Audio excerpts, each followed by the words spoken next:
À la fin de cette vidéo, vous saurez réaliser une petite maison pour votre héros. N'oubliez pas de vous abonner, d'activer la cloche et de liker la vidéo pour soutenir la chaîne.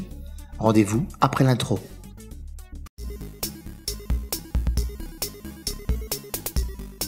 Avant de commencer, je voulais remercier les 50 abonnés de la chaîne.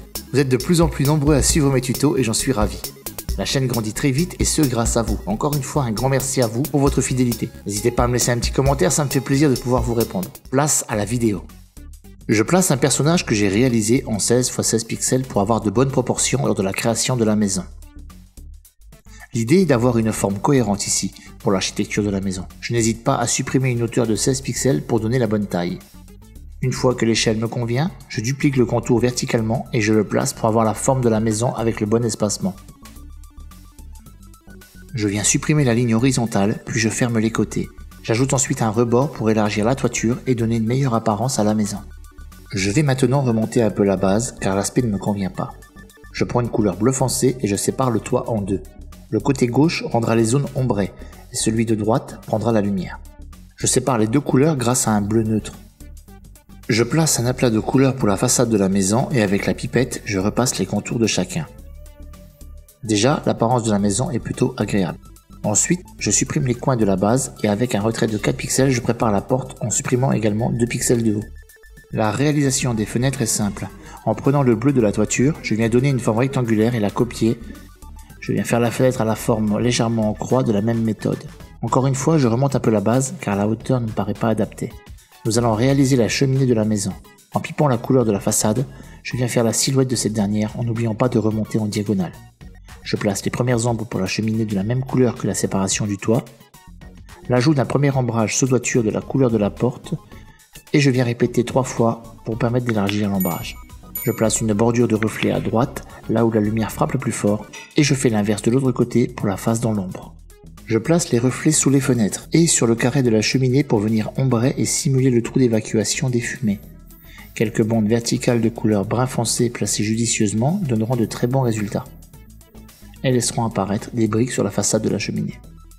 Cette étape est très influente sur le résultat final. J'ajoute ensuite un calque qui va permettre de renforcer les contours de la maison. Je passe l'opacité à 70 pour incruster les ombres. Notez comme la forme s'affine et devient plus cohérente. Avec la même méthode, je viens faire le contour de chaque brique pour rendre du volume. Je profite également de faire le contour des fenêtres. J'ajoute 3 bandes foncées sur la porte pour l'ombrage et je continue à donner de la forme à la porte. Pour l'instant, cela me convient, mais je pense à changer par la suite. Passons dorénavant au toit et ajoutons des petites bandes claires horizontales pour renforcer les tuiles baignant dans la lumière. Prenons le temps et soyons minutieux lors de cette étape, car chaque placement compte. D'ailleurs, je renforce encore les bords sombres de la cheminée pour permettre un rendu visuel plus agréable. Je poursuis avec de l'ombre sous le toit et sur un nouveau calque, j'ajoute de la fumée. Je donne du volume pour un meilleur résultat en pensant d'où provient la lumière. Finalement, je viens ajouter une ligne claire marquant le reflet sur le bord avant de la toiture. Je vais ensuite réaliser un encadrement de fenêtre de la couleur de la porte pour rester sur la même palette.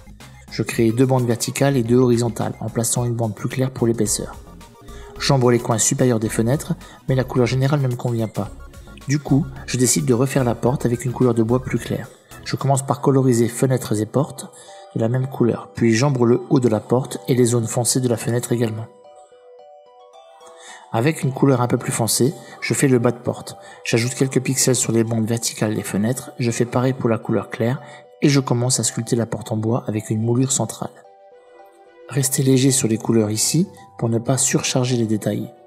L'ajout d'une serrure grise ainsi qu'un ombrage réalisé sur le calque contour permettra de renforcer la scène.